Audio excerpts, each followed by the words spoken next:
I am so excited to speak to our guest today. He is an expert trainer and a master injector. Please help me to introduce Dr. Green. Jonathan, thank you very much for having me. It's an honor and a pleasure. Thank you. Thank you for being on the show. I have so many questions. I know the audience is going to learn so much today. So let's jump right in it. Hi, my name is Jonathan McLean, and I'm the founder and CEO of McLean Aesthetics.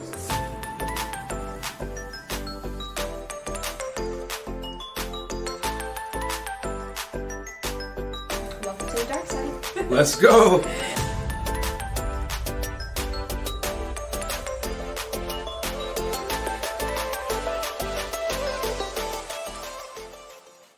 So I wanted to start off by really getting your perspective of the industry right now. I know you've been in the industry for a long time. You've been doing this. What do you think about the current status of the aesthetic industry? Well, just as a caveat, I actually haven't been in this industry. I've been in medicine a long time. I haven't been in this industry. So I think that's both a little bit of an advantage and a disadvantage. So my eyes are a little bit from a maybe more newer perspective, which I think is hopefully helpful. Your question is, what are the advantages and disadvantages?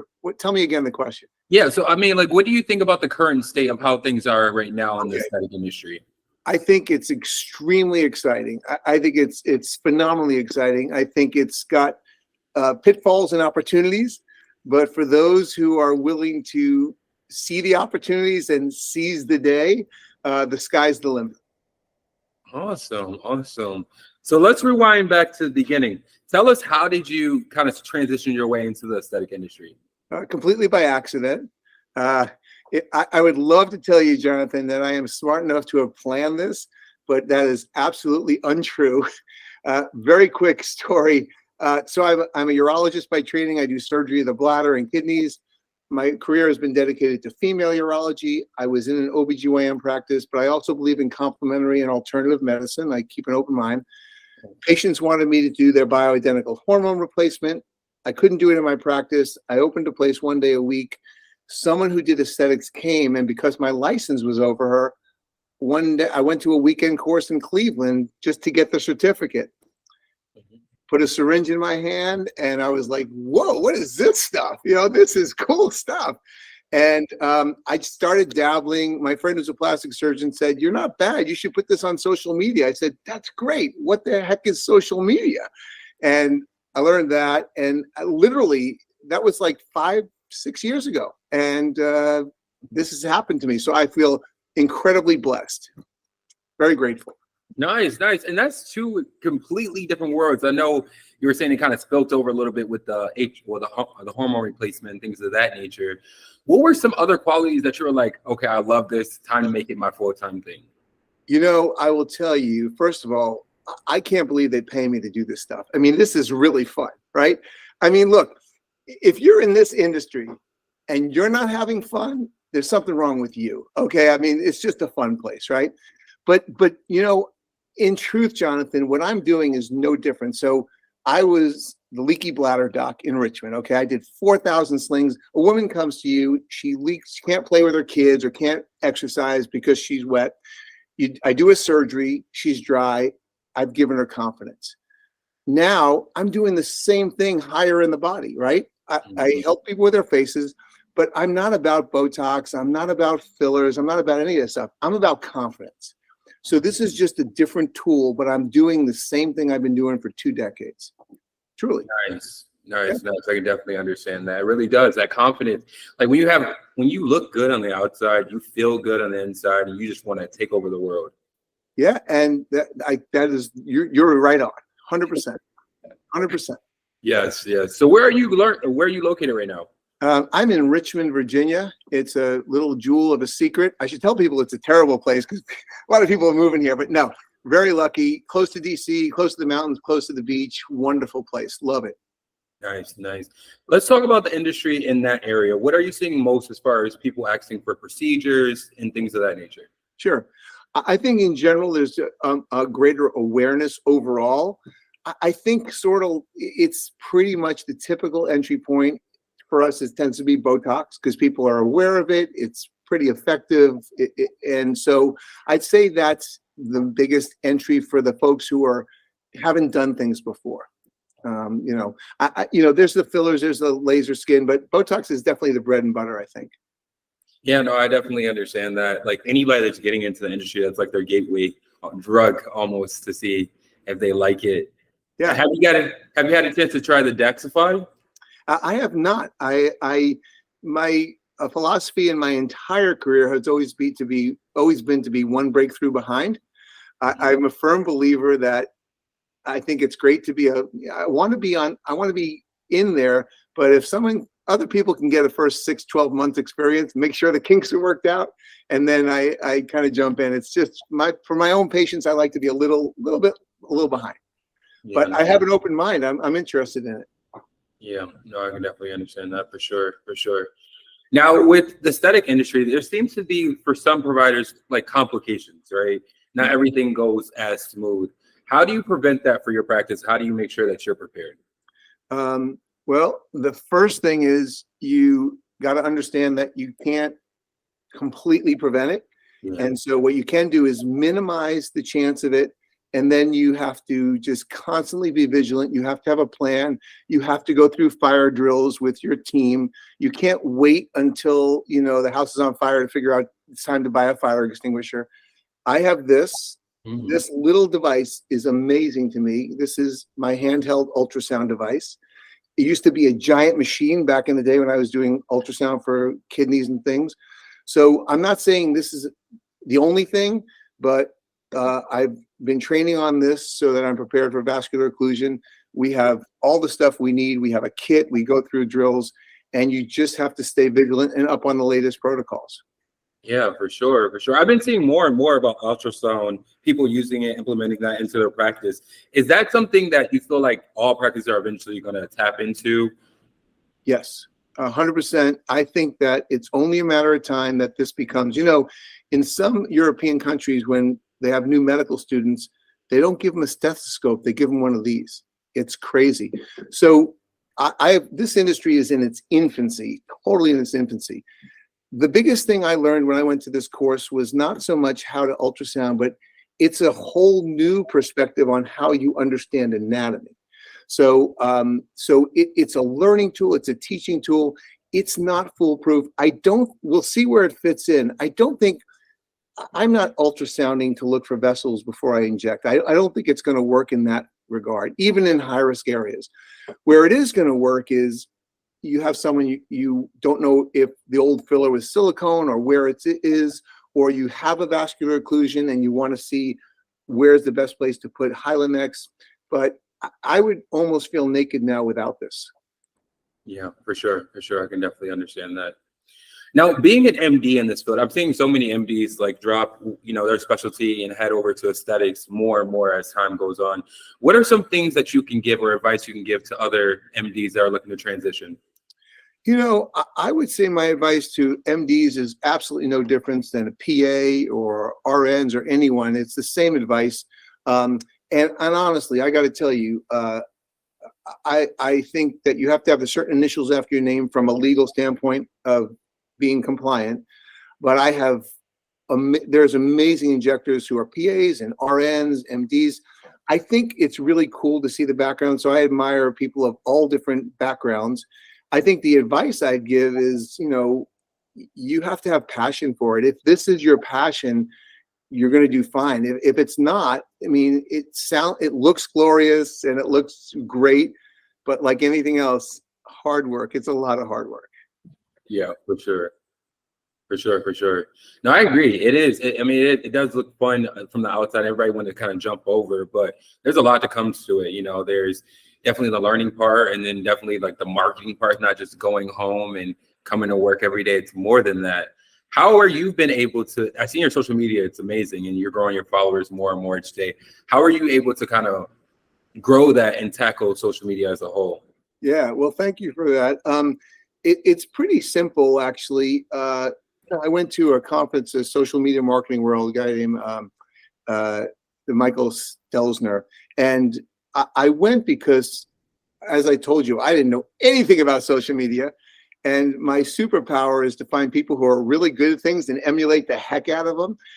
And so I went to this whole conference and I came home and I told my team, and I went with a couple of my team and I said, here's the take home message from the entire 3 days in San Diego, all the lectures I went to, here's everything I went to, I got it.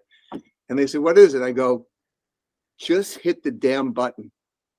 So my point is, I started taking videos of us and people, and my team would say, God, the office, it's not cleaned up, or we have papers around. Authenticity, baby. Just be yourself, be authentic, give it the real deal. And that has been, I think that has propelled us, because I mean, this is what we do. Yeah. Yeah. Yeah, no, I agree with that 100%. I feel like so many people are so scared to just hop on. They want everything to be perfect. But if you just go for it, I promise you it's going to work out. Yeah, you want to be authentic, and you want to make content not for yourself. Content should not be, oh, look how great I am, or look how great we are, or look at our new device. Content needs to be focused. I mean, you want to show your results, that's only fair, but you also want to kind of think, I'm always thinking about the patient's perspective. You know, what's their perspective? What do they want? I mean, I'm here to serve. I'm not here to promote myself. I'm here to serve. What do they want? What are they interested in? How can I help educate them better? Gotcha. Now, with social media, have you seen an increase in your business with customers coming in? And which platform do you feel like yields the most? Well, the top three for us are Instagram, and Instagram.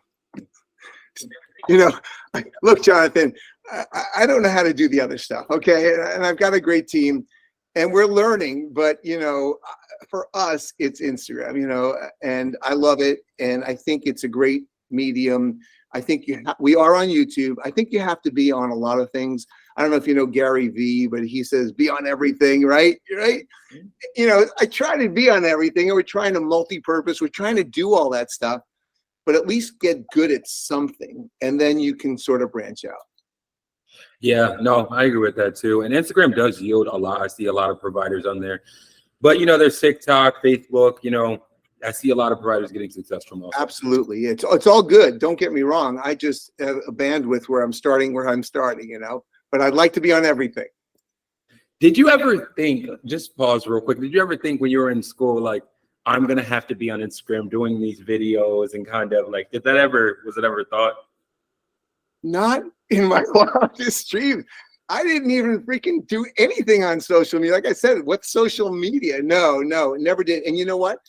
I never realized how much fun it is. And I literally now have people I consider really good friends. I have never met them in my life. Like, I understand the social part of social media now. I have injectors now that I feel very close to, never been in the same state. It's crazy. Yeah, it's crazy. Yeah. No, and that's the power of social media. You can talk to, like, I was talking to a friend the other day. I'm like, I can talk to people in LA or China and connect with them. And before social media, that wasn't even possible. Yeah, it's pretty crazy. It's a double-edged sword. It's got some good points, bad points, but that's a huge bonus. Yeah, for sure. Now, speaking of like different countries and perspectives, how important is it to have like a global perspective, I guess, culturally, when it comes to aesthetics? It's absolutely critical. I just got back from a 2-day training in London with Rajput and Julie Horn. And what they did was, the whole conference was, we did a morning session on the European face. Next session was the Caribbean, African face. Next day was the Asian face.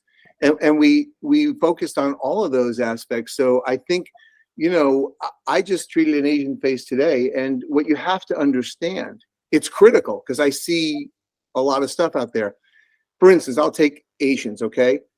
In general, Asians don't want to be better looking Caucasians. They want to look like better looking Asians.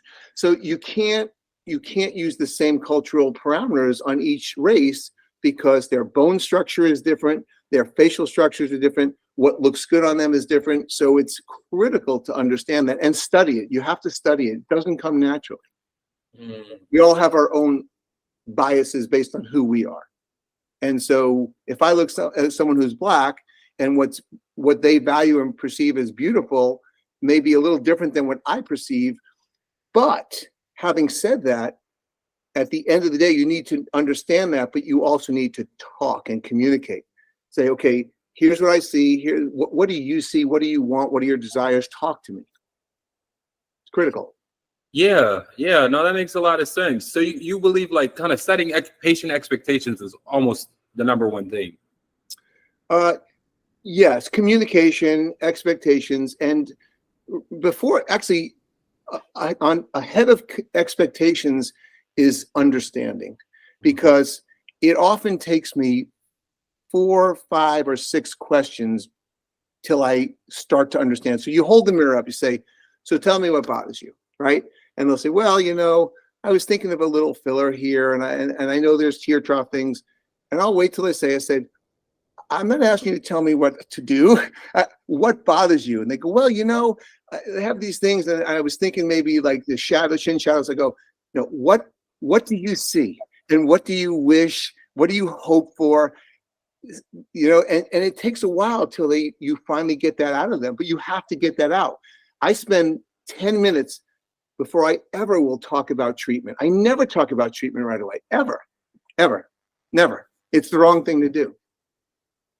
Is that because like patients are, I guess they assume that they need maybe filler or something and they actually don't, and you want to see, you know, what they're seeing so you can best treat that? Well, no, it's because when they walk in the door, they're the only thing every patient the first time is ever thinking of is are these guys going to make me look weird? Every patient thinks that. They don't say it. They never say it, but that's what they're thinking. And they're also scared because they might put a needle in their face and they don't know how much money it's going to cost. So I talk about beauty. I talk about measuring their face. I tell them all the beautiful parts of their face. We never talk about needles or costs or treatments for half the visit. There's no need to. You need to get to know someone. You need to put them at ease. You got to get that out of their mind. And then you start understanding where they're coming from. But you can't dive into that.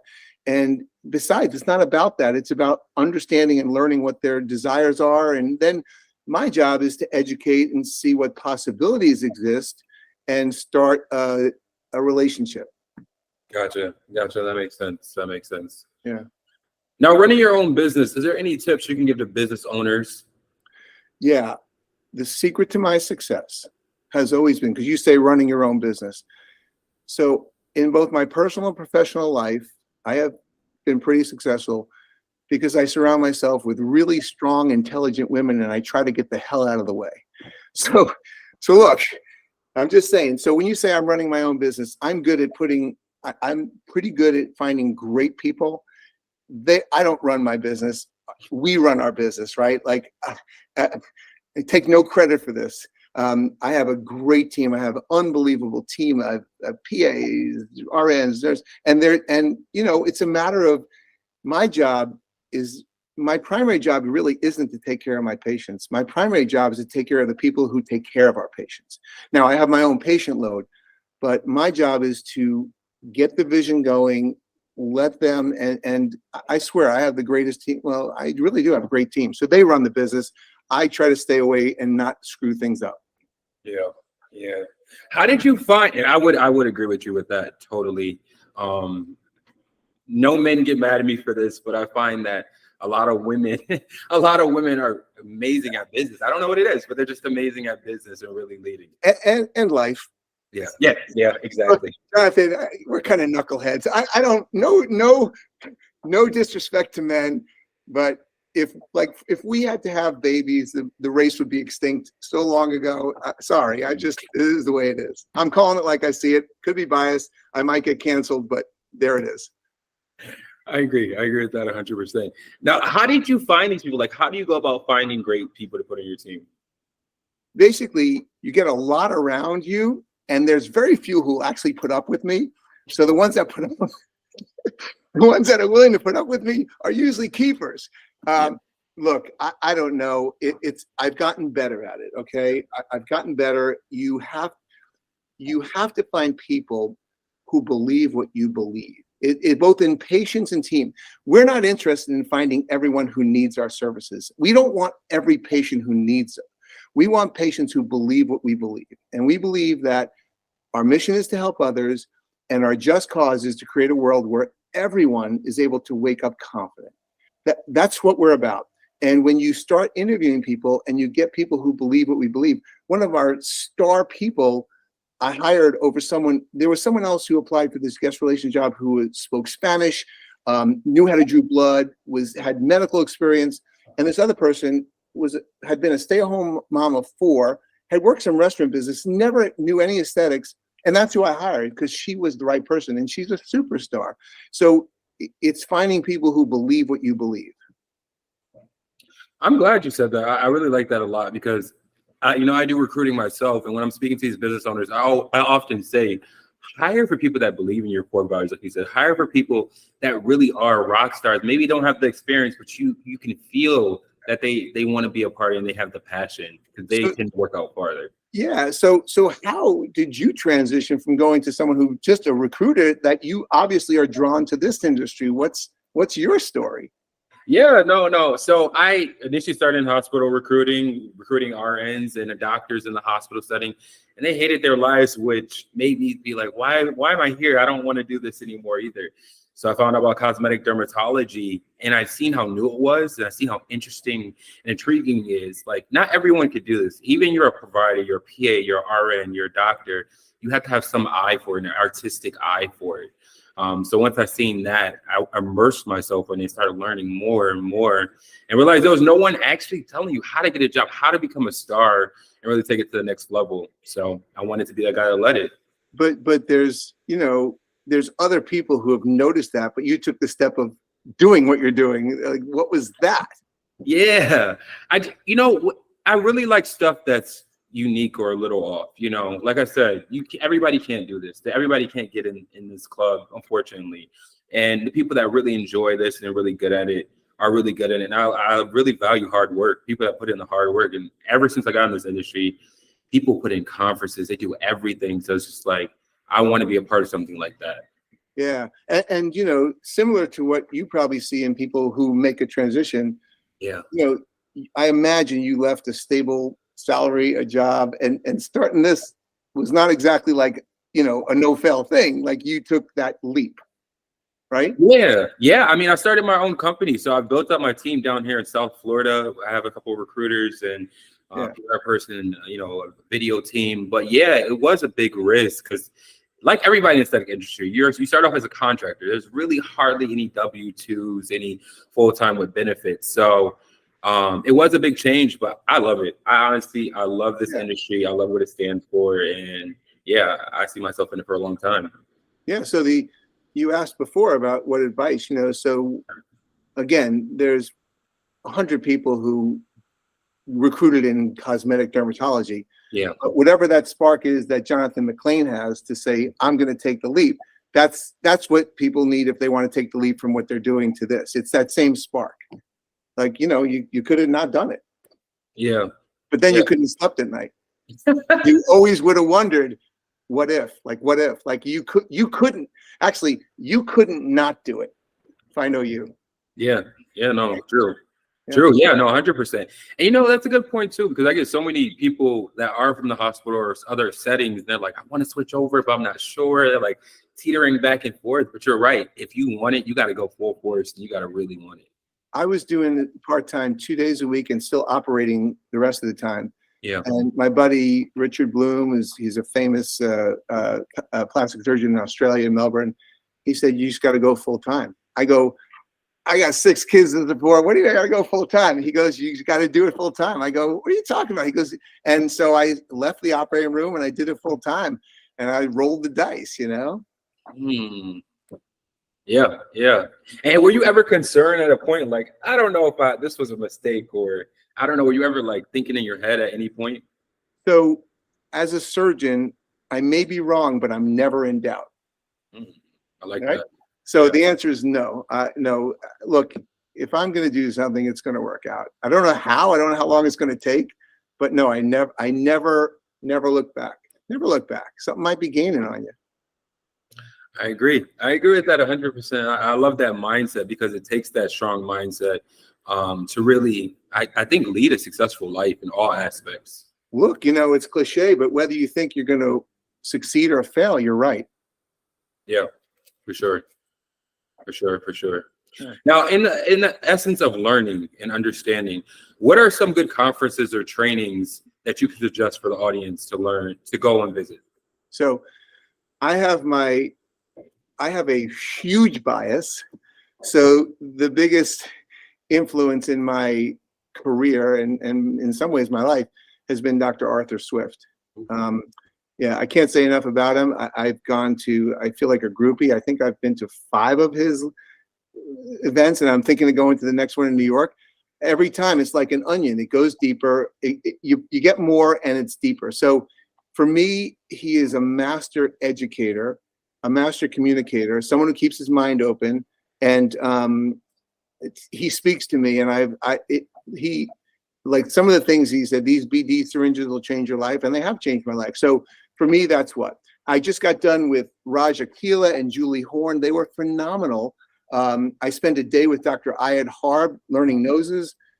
Amazing. Again, rigorous technique. So there's so many. I'm so fortunate. Like the saying goes, I stand on the shoulders of giants. So all I can say is, the biggest thing I can say is not necessarily Swift, but find someone who speaks to you. Find someone who resonates with you and their approach resonates, and then dive in. Like dive in. You got to.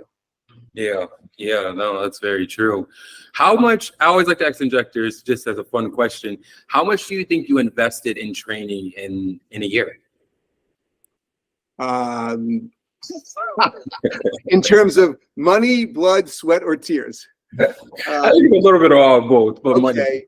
Money. I don't know, but it's in the multiple thousands. I just got done with like a trip to London. I flew to London, and I made a little post about this. I'm booked. I am fortunate to be booked for months. I got more commitments I can do, but I stopped my practice, flew to London, hired a car, drove 3.5 hours in the rain, spent a day with Raj, drove 3.5 hours back, went to the conference, spent one more day, and then spent a day with Ayad Harb, and then flew back. I don't feel like I had to, but I did have to.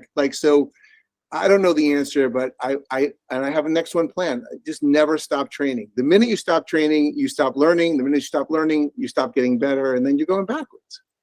Yeah, no, I agree with that 100%. I just always like to ask that because, again, I speak to a lot of new people, and I always try to tell them it's a lifelong training. Like they're like, oh, it costs $1,000 or $2,000 to get into this conference, but these things are worth it. This is how you become a master in your industry. If you think education is expensive, you have no idea how much ignorance costs. Yeah. And and for those who are maybe setting up a med spa or setting up a place, don't spend your money on making it look fancy. Now it has to be clean, it has to be nice, but now we have a really beautiful place, but we started in a little strip mall. And in that little strip mall, we became quite popular here in Richmond. So it needs to be clean. Your team needs to be like 5-star above service, but people don't, as long as it's clean, don't spend your money on that. Spend your money on training. Train your staff, train everyone around you. And when I say staff, I don't mean your injectors. Our front desk has to know about the skin. They need to know about Botox. Everyone has to know everything. So it's key. Why is it so important to have such a great front desk? They're more important than me, 100%. Wait, why? Because when you walk in and, look, the secret to our success is very simple. And we're pretty successful, luckily. Do you want me to tell your listeners the secret to our success? Yes, I love it. Really? Yeah. Okay. To those of you out there, I want you to get a pen, paper, or something you can write down. Okay? So this has taken a little while to figure out. So I'm going to let your listeners in because you're a good guy. Okay. Secret to our success. We treat everyone the way we would want to be treated. Period. You walk in the door and the person at the front desk isn't looking down. They're smiling. They're happy to see you. But they're genuinely happy because guess what? You're taking your discretionary income and you're scared, and you're walking into our place, and you're helping us feed our families, you're helping us survive, you're helping us to fulfill our mission to help others and create a great world of confidence. We're genuinely thrilled. So you have to show it, and we do show it. So I mean it. When you walk in that exuberance, it can't be fake. That's more. It's the experience. It's got to be the experience. Yeah, no, for sure, for sure. Front desk, like you said, you're spending your hard-earned money to really come in here and try these services out, and you are scared. So it needs to be a amazing. Yeah, and you know, I believe words are important. So we don't have a staff because staff is an infection. We have a team, and they're not front desk because that's a piece of furniture. They are guest relations experts. That I like that. Yeah. I like And that. Yeah. Nice, nice. Who are, besides yourself, who are some key opinion leaders that you could suggest to the audience? I'm not a key opinion leader. I mean, I like your shirt. It looks good. I like the boss thing, but that's about as far as my key opinions go. Okay. Look, gosh, I think Sebastian Codofana in anatomy, I really love his stuff. Leonie Schelke in ultrasound is an amazing, again, Arthur Swift, I can't get enough of him. Raj, Julie Horn,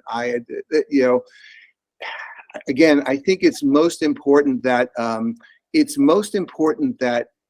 you expose yourself and find the person who resonates with you. You know, Swift, when I went to Swift the first time, I think what really resonated with me is he said, you guys think you know anatomy, right? He said, well, look at the books and everything, but surgical anatomy, which is like what a lot of the books show, is different than injection anatomy. He said, the first time you can know all the anatomy, but when you put a needle in someone's face, you're blind, right? It's different than surgery where you open things up or you're seeing it. So that kind of education said, oh yeah, you need to learn depth. It's a different way of looking at it. So that really spoke to me. Now, I'm not saying that's going to speak to everyone, but find someone whose approach speaks to you and really learn from them. Yeah. No, I definitely understand. When you connect, you learn, you can feel more when you're speaking to your language. Yeah, well, it's a vibe that matches with yours, and you believe their philosophy and everything else, and then you can go in all the way. Yeah, for sure, for sure. Well, thank you so much for sitting down with me, speaking more about the aesthetic industry. You said a lot that I'm sure people will take away and use immediately. Tell everybody where they can find you and what you got planned next. At Ninja Injector, in case you couldn't get. So yeah, so I'm the Ninja Injector, and if you go down on my Instagram really far, it was at Dr. Lonnie Green. COVID happened. I was wearing a mask. It was pulling my ears. I put a cap on. One of my patients came out with Ninja Injector, and I was like, I've hit. Got to have a shtick, right? You got to have a thing. So I'm at Ninja Injector. I love getting DMs from anyone, whether you're not in the industry, starting, whatever. Just DM me. I love talking to people. So that's where you can find me. Our place is called Revee Aesthetics. It's at Revee, REVEE .aesthetics with an AE. And we love hearing from people. And, you know, I think that we are all better if we are, you know, helping each other. There's no secrets. We're not in competition. You know, this is an infinite game. There's no winning or losing. It's just about helping each other, because at the end of the day, we're trying to help patients. And so that's what it's about. Yes, I couldn't agree more. Thank you so much. And until next time, bye. Thanks for having me. Bye.